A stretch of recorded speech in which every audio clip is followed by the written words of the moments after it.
Well, good morning. Happy Wednesday, everybody. Got my cup of coffee, drinking a little Starbucks Sumatra. That's the whole bean coffee Publix had on sale. Don't usually drink Starbucks, but when it's on sale, sometimes the budget requires. So that's what I'm having this morning.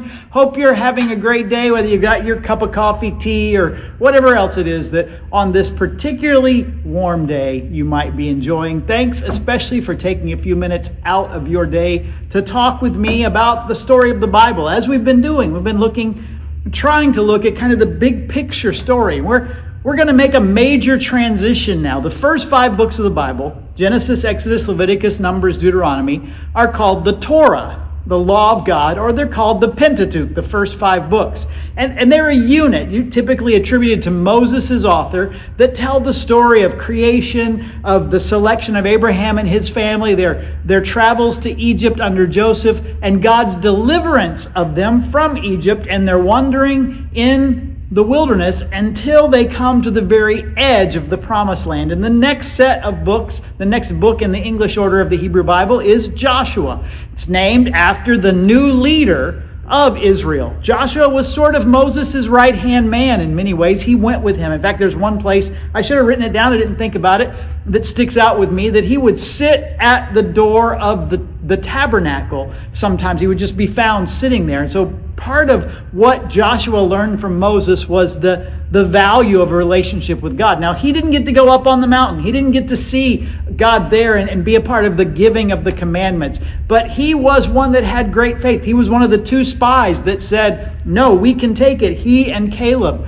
All the rest of the spies said no. All the rest of the spies and all of their families and all of their descendants pass away. Caleb and Joshua are the only ones that get to go of that generation into the promised land, and Joshua is the new leader. I cannot even imagine what it must have been like having Moses' death happen and now being right on the precipice, right on the edge of the promised land, and everything falls on you. I mean, Moses had led Israel in remarkable ways. They had seen God do miracle after miracle, and Joshua has to wonder, am I up for this task? And he's going to be, in many ways, the military leader, the one that goes into the promised land as they have to face this. And in Joshua chapter 1, there's a phrase that shows up over and over in this, God's word. And actually, it's some things Moses says to Joshua at the end of Deuteronomy as well. And the phrase is this, verse 6, verse 9, where we're going to look at today, be strong and courageous. Be strong and courageous. And particularly verse 9 adds to that this, have I not commanded you? Be strong and courageous. Do not be afraid. For the Lord your God will be with you wherever you go. Now, Joshua is facing a huge task. He's got huge shoes to fill.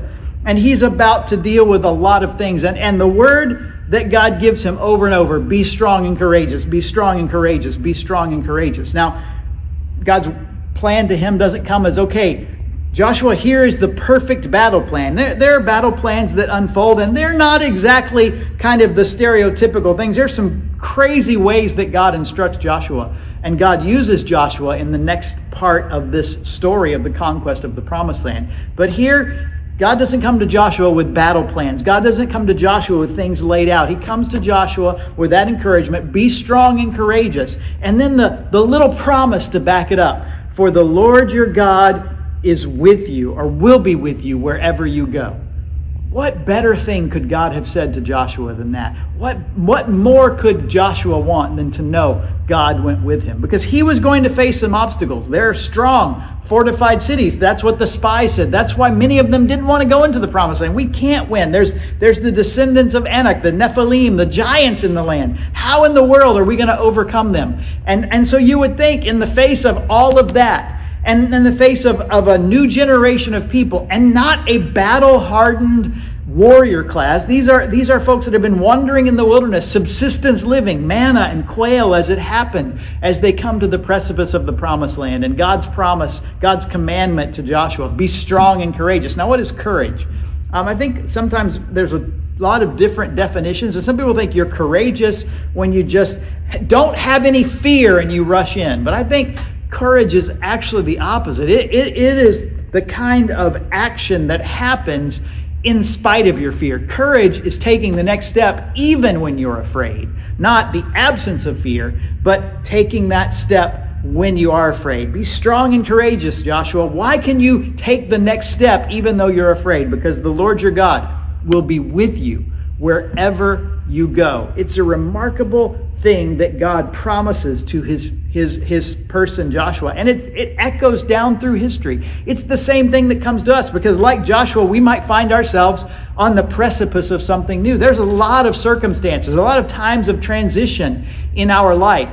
Maybe it's a new relationship. It's a wedding that's coming up, and trying to, what is that going to look like? Maybe it's the birth of a child. What does that do?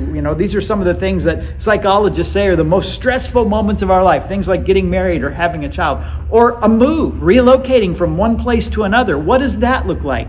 How does that look? Where will we live? What kind of housing is there? How expensive is it? What about a new job? Maybe you don't move, but you just change positions or change companies.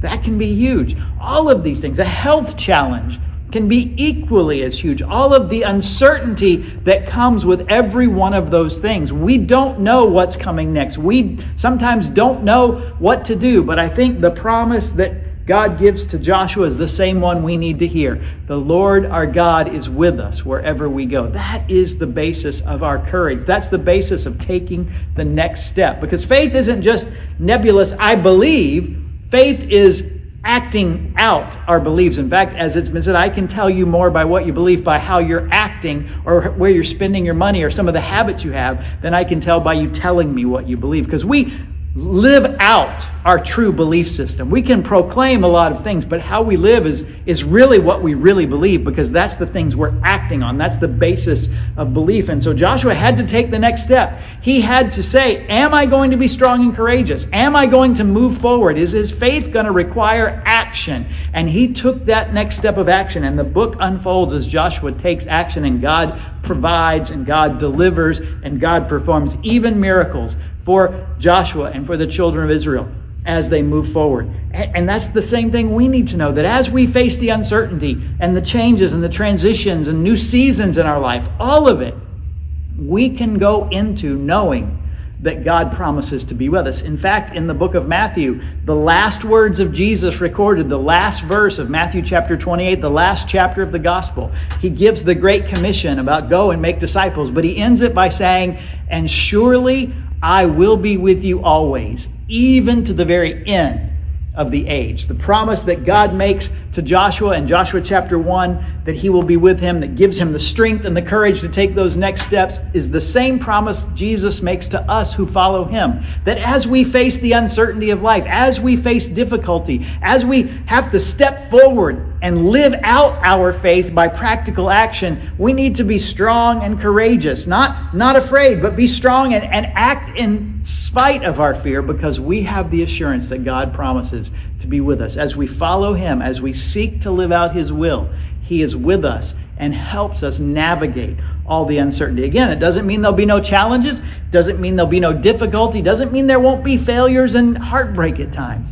It just means God promises us to be with us in the midst of it. A friend that sticks closer than their brother. I will never leave you nor forsake you. All of those promises in the Bible, summed up for Joshua here and by Jesus in Matthew 28. And when we get together, I say this lately just about every time I do one of these videos with you on Wednesday, when we get together, what we talk about is how we can live and navigate the uncertainty that is this life in the 21st century.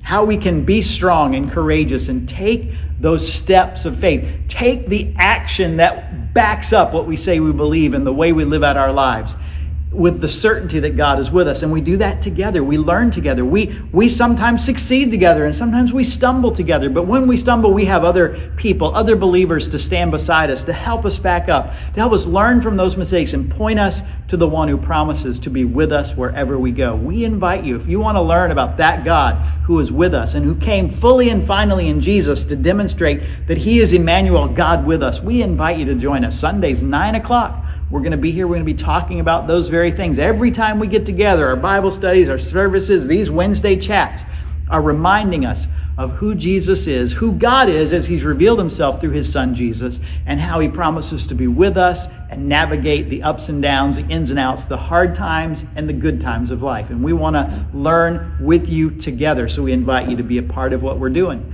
So, hey, I guess that's enough for today. I will leave it there. We got some work going on here, tiling going on, some demo going on.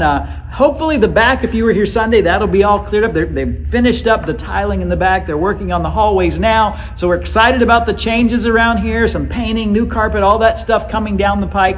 Come join us. Come be a part of it. Come see what God is doing through us and through his people here at our church, and come learn what it means to follow him and that he is with you. We'll see you Sunday at 9 a.m. is when we'll be here. Maybe next Wednesday we'll touch base as we continue through the Bible together. Have a great week.